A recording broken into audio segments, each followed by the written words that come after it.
Yeah, I mean, like I told like them. I'm from a small hood in Marcy. I come from a project. I come from nothing. Like people.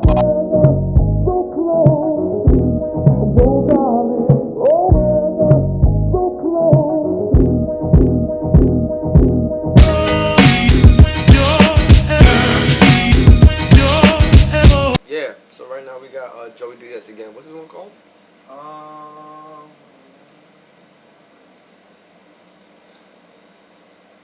A Santeria prediction. So yeah, Santeria prediction. what's Santeria? Uh, You Spanish, right? I'm not Spanish. You sure? So I'm Could have swore 100% he's Panamanian. I'm not no Panamanian, man. No? Puerto Rican? Huh? Dominican. No, I'm not Dominican, man. Papi. I did ancestry. If you want to check out the results, hit up the podcast. Yeah. It is on the podcast. But Your ancestry. no, but they haven't seen it before though. Oh, yeah. But yeah, I don't know what the Santeria is. It's not the fucking most popular thing to be anymore. So I was always ashamed of my Catholicism and shit. And then I'm Cuban. You're Cuban, you have a little Santeria and shit. You have like an aunt that cuts chickens and shit on the weekends. Oh, that's what it is. And puts spells on. You don't tell nobody about it, so I never told nobody about it. Then I watched that fucking documentary on Scientology, right?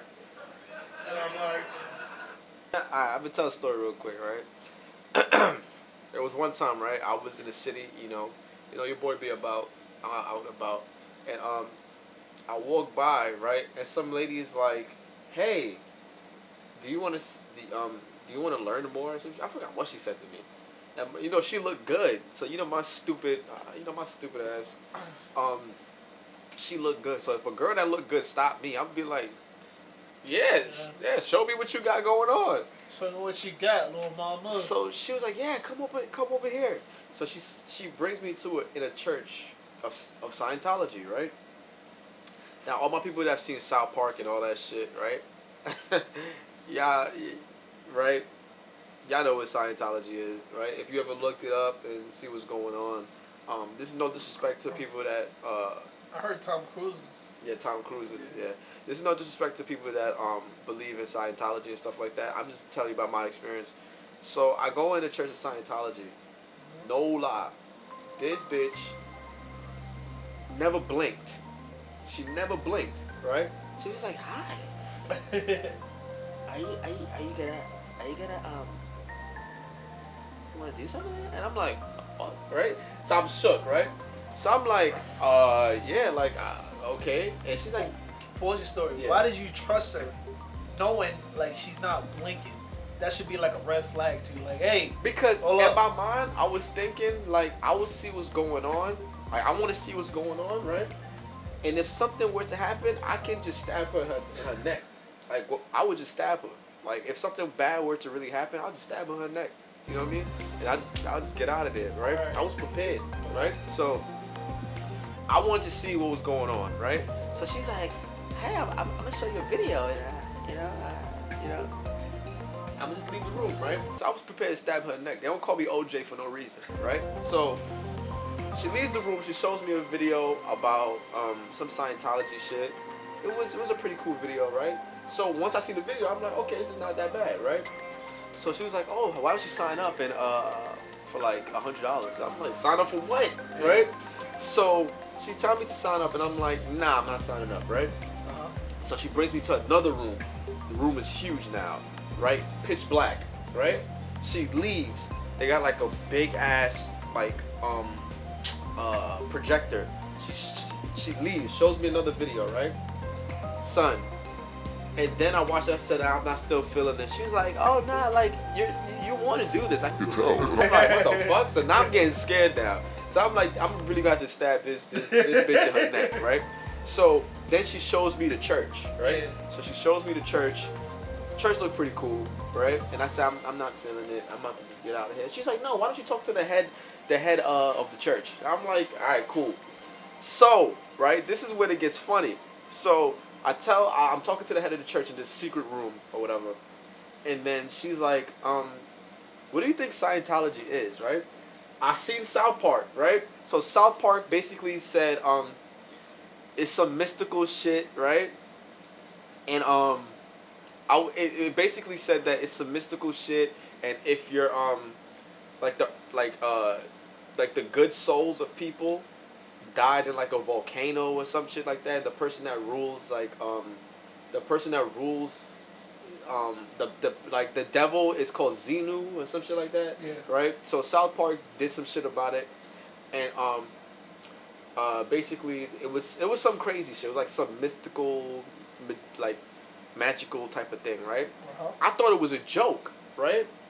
But it's actually what they believe in, right? So I told her, I broke it down for her. I said, I seen the episode of South Park. It was like how you guys believe in some bullshit like Xenu and like, you know, some mystical, like your souls are trapped in other, like, you know, other bodies and stuff like that. You know, just some stupid shit, like some magical dumb shit. And she said, what's dumb about that? And I'm like, what the fuck, right? So I'm like, what's going on? She was like, you think it's dumb? Like, and I'm like, alright. She said, you should take a personality test. And I'm like, nah, bro. Let me get out of here. I said, nah, I'm fine. I'm gonna just get out of here. Nope. So I did, right? Breeze. And she did. And I was like, where you going? And I'm like, I'm out, right? My dumb ass gave them my number.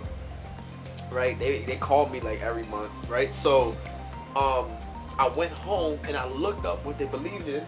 And what I said to her is what they believed in. South Park actually told you what they believed in, but made it as a joke. So I'm like, oh shit, I just like made fun of like everything that she believed in her face. Yeah. And she was so pissed off. And I'm like it was just scary as fuck. Like, but yeah, I'm sorry for going on a rant. Back to Joey. A bunch of rich, white, intelligent people waiting for a fucking Martian, you know? At least Santeria is from Africa. I mean, seriously, when I saw the fucking that was a pretty long day, I'm like, what the fuck? There's nice, intelligent white people waiting for a fucking Martian wearing a Navy suit saluting each other and shit. What the fuck is wrong with you? You got everything going for you, dumb motherfuckers. And these people are around us. They're all around us. I have a sign. For a fucking Martian. And that's right, I fucking said, I don't give a fuck. I got one foot in the grave, one in a banana peel. What are they gonna do? What are they gonna do? I'm not gonna be in a Travolta movie. Fuck him. There's like 3 of you here. Suck my dick, dude. This is why I love this guy, man. No unapologetic. Living in a fucking rocket ship. Rich white people. They got one black guy in the fucking thing. And if you're Jewish and you converted to fucking Scientology, I hope Moses fucks you in hell. You dumb motherfuckers. You're the strongest race. Fucking killed Jesus, and now they're hanging out up there. Fucking, you know, with these idiots up there. Fucking Momo, that's some soul. I'm emotional about Scientology. It's Why are you crazy. so heated? Scientology is I got a crazy. story for you that'll make you fucking convert to Santeria by the end of the fucking night, alright? I love When I was a Joey kid, Diaz. my mother had a man. bar in Union City. I was a little kid. And I'd see cops come in to take their weekly bribes. There was a patrol guy, a beat guy, that in a suit that would always come in, Chino, nice guy, would always talk, would always get a drink, would be very polite. My mother would just slip an envelope on the bar. And then there was a detective that would come in once a week. He'd have a drink, bust my mother's balls about Cuban food, you know, but they were nice guys, you know. And I asked my mom one day, what do you pay these fucking humps for? And she's like, because when they break my window, we have a stab in here, they come here first. And they cover it up. That's how it's a cost of doing business. So I didn't know. They weren't dirty cops. These guys were family guys. They were great guys. This went on when I was about 12. I went into the bar one afternoon after school, and there was this fucking long-haired, dirty-looking motherfucker, you know, yelling at my mother. And he was an undercover cop, and he was a Cuban guy. And I could hear him talking to my mom in Spanish with another Cuban guy, like, we want fucking money every week. You know, we come back in a week. We better get our fucking money. We're gonna put all you fucking Cubans in jail. And about a week later, I was there again, and this douchebag comes in again, and he's talking to my mom. But my mom the whole time is smiling. Let me tell you motherfuckers something. Pre-revolution Cuba, before 1959, those motherfuckers are tough. Tough! Batista made Fidel look like a daycare center. Batista didn't fuck around. Those Cubans are fucking tough. My mother was tough. My mother would go off on you. But this day, she was just smiling. I can tell it bothered my mom. These Cubans in Union City, that was the second biggest Cuban community, so we had a bunch of bars. We had El Brindis, and Café Latita, We had Club 38. Listen to this straight up. Club 38, his name was Willie Bondi. This guy was the grandson to the guy in Godfather 2 that they took the senator to see in Cuba. They had the chick tied up. The guy had a big dick, remember, with a mask and a top hat. This was his... Why is he so comfortable just saying like, yeah, he had a big dick? I mean, you gotta give praise where praise is due, man. You know? Shout out to Rico Strong. Shout out to Mandingo. He had a big dick too. I swear to God, I was like 12. I went over there with my dad one night. I saw his dick. I got all dizzy and shit. It was fucking huge. It had this immigrant chick tied up. And he just with a top hat. It was fucking tremendous, right? I'm like, holy shit. That guy's dick was fucking big. He was white. He was fucking flawless. It looked like a fucking tail. This was amazing. Look like a fucking tail. These fucking Cubans. One day I get to my mother's bar and all these Cubans in there talking like this fucking Yo, Cuban's son. gotta go. This guy's gotta go, right? And I'm making believe like I don't hear shit. You know, these Cubans were selling a little bit of drugs, they were booking. So this guy wanted their action. You know, they already paid a fee, and these guys wanted their action. So one night my mom, there was this Puerto Rican family on 26th Street that I used to shoot hoops with. Their mom was a little straight-laced Puerto Rican chick, didn't drink, didn't curse. But once a month she passed this fucking spirit, like a dead African fucking maid or something, right? Oh, it was tremendous. It was like a Walking Dead, and she fucking drink a bottle of 151 and spit it out. Blowing on candles and shit, fires and shit. When you're a kid, that shit's tremendous. Amazing. Shit. I can only imagine. Dead, right? So this chick's in her fucking trance, and I'm giggling with her kids. And she looks at my mom. She comes over to my mom, and she goes, "What's going on with you? Somebody's giving you a hard time." She gets a white dish, and she gets a fucking candle, and she goes like this on the fucking dish. And she throws the candle, that blows up like a fucking magic trick and shit. She turns the dish around. It was like an image, like the ones that on tortilla, you know, when fucking Jesus shows up in Mexico. But it was on a plate, and it was like an image, and she goes, "Is this the guy that's bothering you?" Out of nowhere. I shit my fucking pants. She takes the fucking dish and breaks it, and says 7 days, diesel. Oh. On the way home, I'm like, that bitch got a big spread to cover. Holy shit! I don't say nothing. I wasn't allowed to talk about that shit with my little fucking Italian friends and nothing. So about a week later, I go to grammar school. I get in there. I was going to school in North Bergen, which is a completely different jurisdiction. And I see the teachers talking about that. You're talking about bullets. But you know some of these body language, you knew something happened. I go to class, I get out of class, I get my bicycle, I ride up to my mom's bar. The fucking Cubans are in there doing blasts. These were the Cubans did real coke out of an aluminum foil. Fuck the grinder. They would just put fucking rocks in their nose and shit. And Hard body. Mom, wipe your Hard nose. body.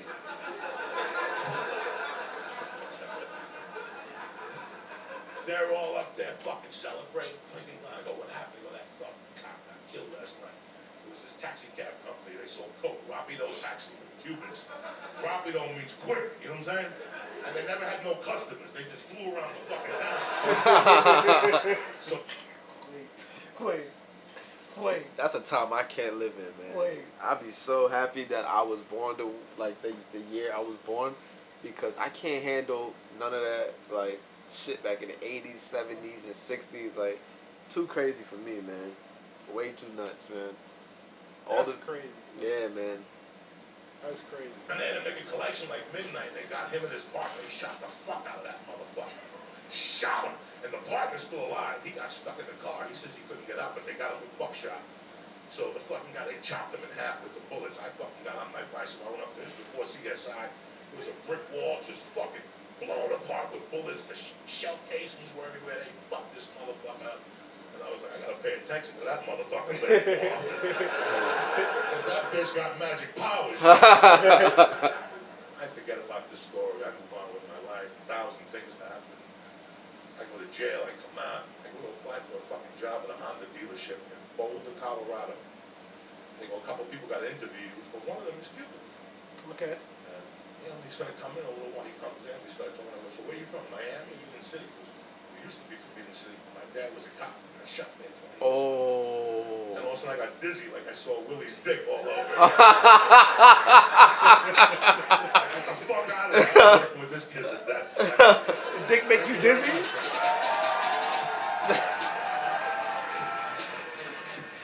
You know what's crazy? That's kind of true.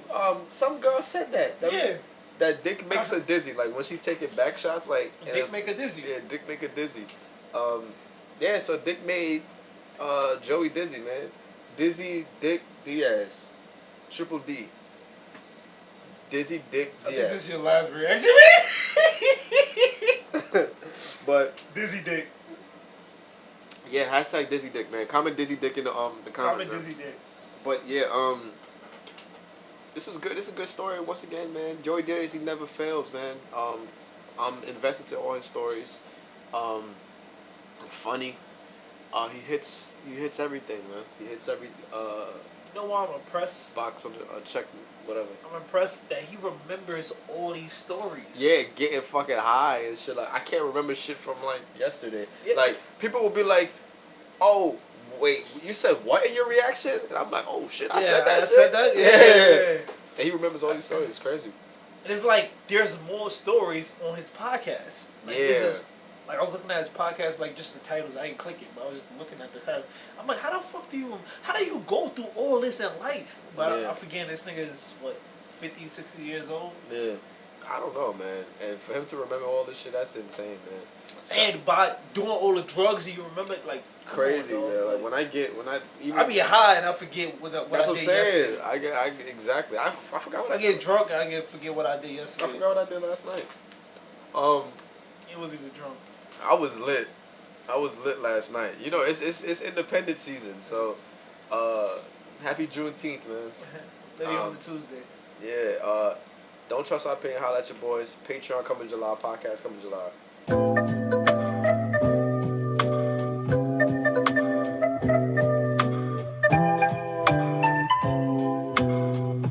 Yeah, you know, I mean, like I told like them. I'm from a small hood in Marcy. I come from a project. I come from nothing. Like people were very poor. That's where I came from. And to be not only a star in your neighborhood, and to be a star in the world.